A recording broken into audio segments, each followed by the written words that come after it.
they don't really even think Iowa can do anything. Well, I don't think that they can either.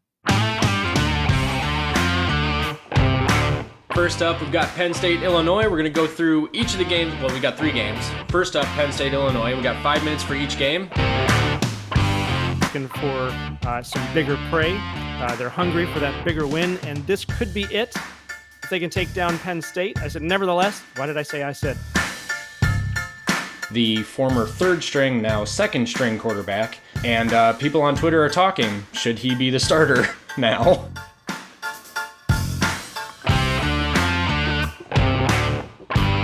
Good evening, everybody. Welcome to Big Ten Chatter on Big Ten Team Rivalry. I am your host, Cliff.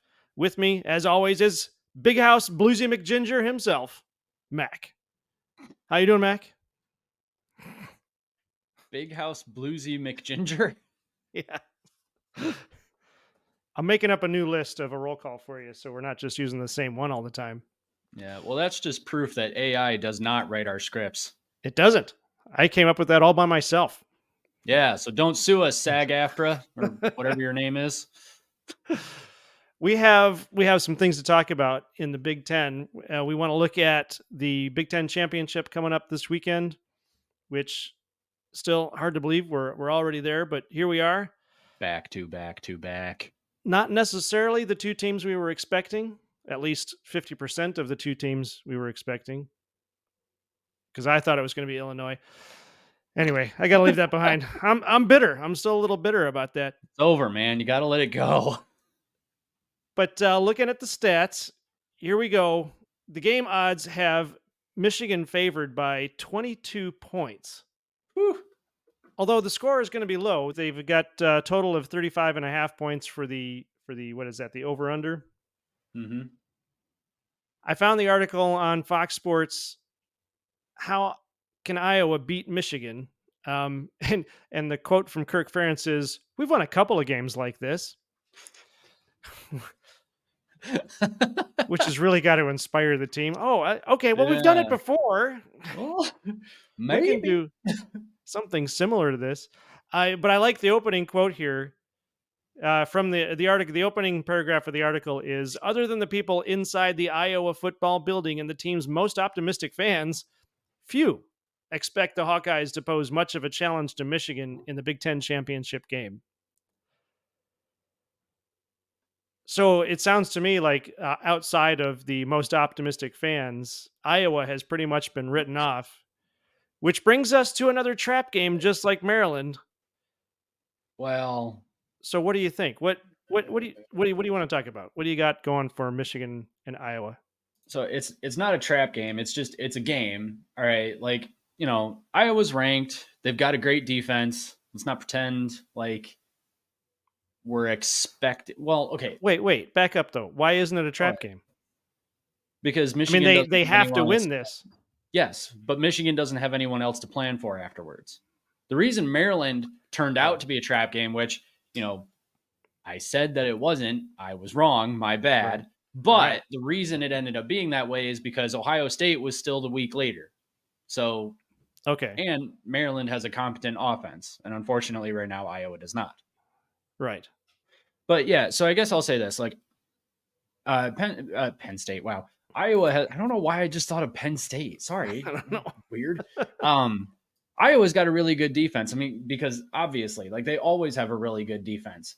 But, like, I think it's really funny. This spread here is, like, the over-under is 35. Right. So is the odds makers thinking, like, okay, if Michigan wins by 23 and the over-under is 35, then are we looking at, like, 23, 24 to 11? No. They win by 23. They have to win by 23, yeah. Yeah.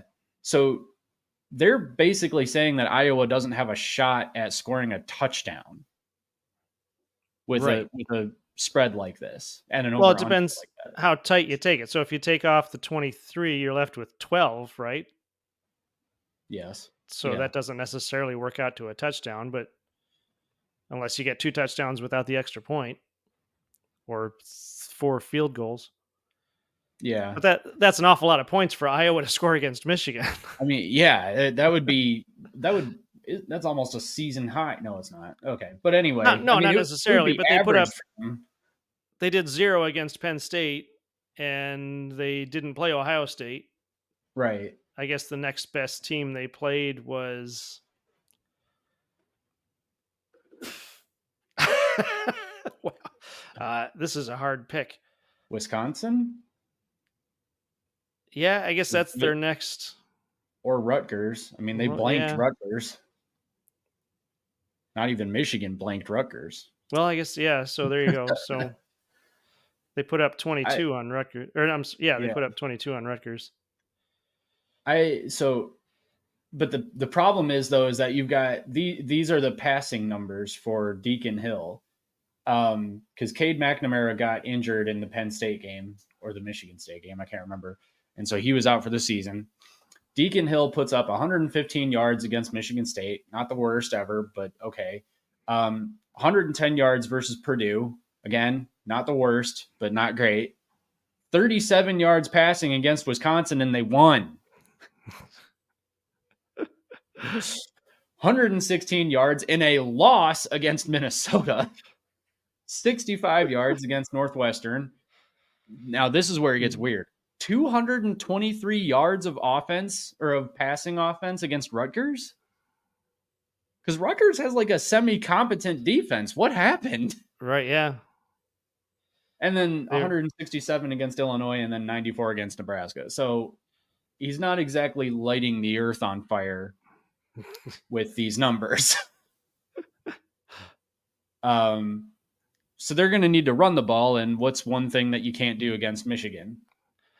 Run the ball. Yep. Yeah. Yeah, as Ohio State just found out. Yeah. And they actually didn't even do too bad either. Like they had almost 100 yards, or I think they did have 100 yards rushing. Right.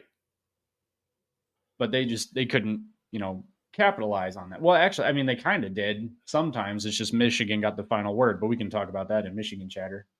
Well, here, let me give you some food for discussion, though. So in that article, it says Iowa began the season with a number of players suspended and facing legal action for underage sports wagering. I didn't know that at all. Injuries ended the season for quarterback Cade McNamara, tight ends Luke Lackey and Eric All. As we know, Cade McNamara and Eric All are both Michigan transfers. Cornerback and specialist Cooper DeJean. Yeah. DeJean. Offensive coordinator Brian Ferentz, our favorite, was told by the athletic administration a month ago he would not return, but I believe he is going to be the OC for this game, even though he's fired. And here you go. Okay, so the Hawkeyes have the least productive offense in the nation, averaging 246 yards per game. They are in the top 10 in total defense and scoring defense. Again, our favorite for Iowa is that scoring defense, and their special teams have long been a strength. So yeah, it's almost like if anybody could slow Michigan down, it's going to be Iowa. I mean, Ohio State did it for sure. Well, but Ohio State's defense is better than Iowa's. And actually, I think Penn State's is too. So Penn State's it's going to be another tough defense, and Michigan's going to be ready for it. The only matchup that I'm like, I guess you're right. Sorry, go ahead. I guess you're right. Penn State put up 31 against Iowa, and so yeah. So their defense had a tough time there. I mean, the only matchup that I'm like halfway concerned about for this game is who's playing right guard for Michigan with Zach Zinter being out. Yeah. Yeah.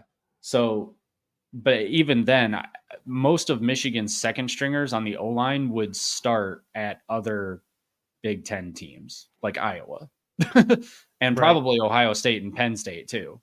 Like Michigan's pretty deep there, so I'm not terribly concerned about that. But yeah, that's a question, isn't it? Iowa, which beat Nebraska 13-10 on a field goal as time ran out Friday, is the first team since 1991 to have won 4 games scoring 15 or fewer points. Oh, God bless Kirk Ferentz. You only need 1 more point than the other team. Mm-hmm. So why score more than you have to? Why? Who cares about offense? You don't need it. You just don't. Now, and it's funny because Iowa manages to do that so often. I mean, okay, so they held Penn State to 31. Obviously, they got blanked, but I think that's one of Penn State's lower scoring games, or at Uh, least I in the think it's bottom of their the range.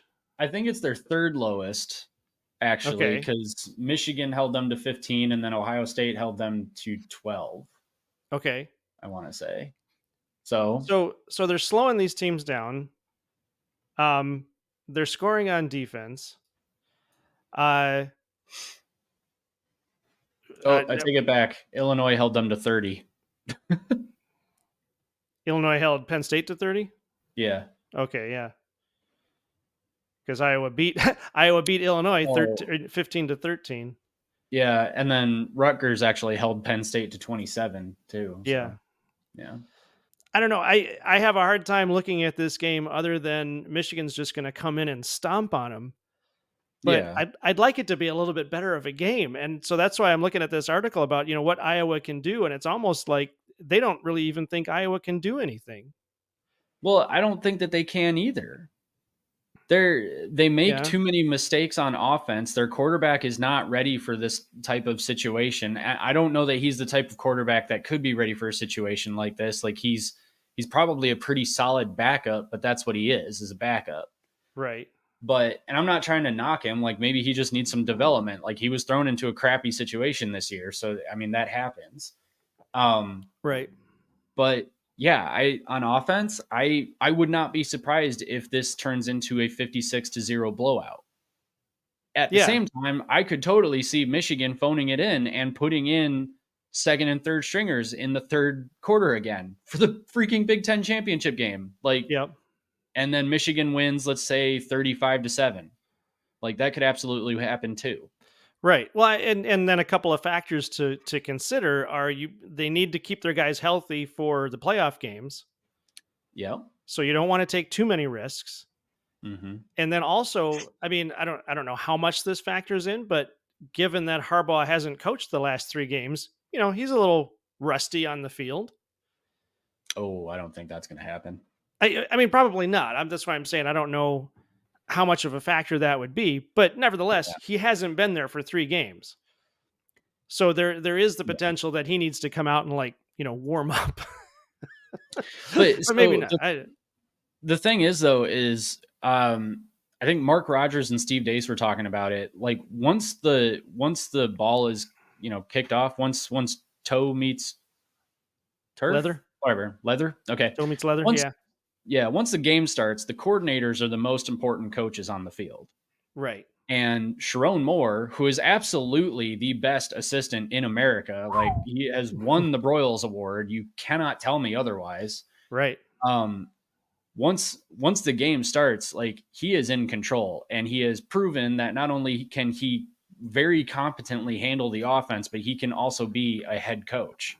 Yeah. So there's that. And then Jesse Minter has been nothing short of a genius on defense. I mean, taking some very good offenses and rendering them fairly useless against Michigan. Right. So yeah, I mean, maybe Iowa gets in some runs and stuff like that. But the thing is I don't see. I mean, I Harbaugh being out for the last 3 weeks has absolutely zero bearing on this game because Okay. he's not usually the one doing play calling during the game anyway. That's usually Sharon Moore or Jesse Minter. Right. So he might have some feedback and stuff like that. But it's pretty clear at this point, just from the way that Sharon Moore was calling the Ohio State game, that Sharon Moore is more than capable of handling situations like, should we go for it on fourth down? Should we kick it? Should we go for a field goal? Should we try for the end zone? Something like that. Yeah. So I honestly think that the only reason Harbaugh coming back is bad news for Iowa is because the team is going to be pumped. Like they're going to Right. be super excited. Yeah. And I imagine for a guy like Harbaugh getting on that field, once that first kick happens, muscle memory kicks in Yeah. and he's just going to be right there back on it. Yeah, for sure. Do you have a pick for this game? I do. What do you got? All right. So I said Iowa's probably not going to be able to do anything offensively in this game. I do think, though, that Michigan's going to put in their second stringer somewhere in the third or fourth quarter, though, and then Iowa's going to get a late score. But I don't think it's going to be a touchdown. So I'm taking Michigan 42-6. Ooh. All right. I am taking a little bit more conservative angle on it. I've got Michigan 35, Iowa 3. Okay. Because I think going back to like what you said, this team is going to be really hyped up this weekend to have Harbaugh on the sidelines. They're going to want to, like, I don't know, maybe in some sense show off for him, but at the same time, I think Harbaugh is going to be calming him down and saying, save it for the playoffs. So I think they're going to go back to their average scoring game that they had through most of the season. And I think they're just going to put the stranglehold on Iowa until, the fourth stringers are in, and then Iowa finally breaks through and gets a field goal. And then we got the three-peat. Yep. 3. Hope everybody enjoys watching the Big Ten Championship. It's a late game. It's a night game. Starts at 8 o'clock. So drink lots of coffee. Make sure you stay up and enjoy the football game. Mac, take us out. This is Big Ten Chatter on Team Rivalry. I'm getting good at that. You are, yeah. Thank you. Not bad. Awesome. Thank you very much for watching. If you enjoyed this video, go ahead and give us a subscribe. It would mean a lot to us. Maybe even a like, possibly even a comment. Let us know your thoughts and all that. It would be really great to hear from you all. Have a great weekend watching football and enjoy watching football. Remember, #MakeFootballFun again. This is Big Ten Team Rivalry.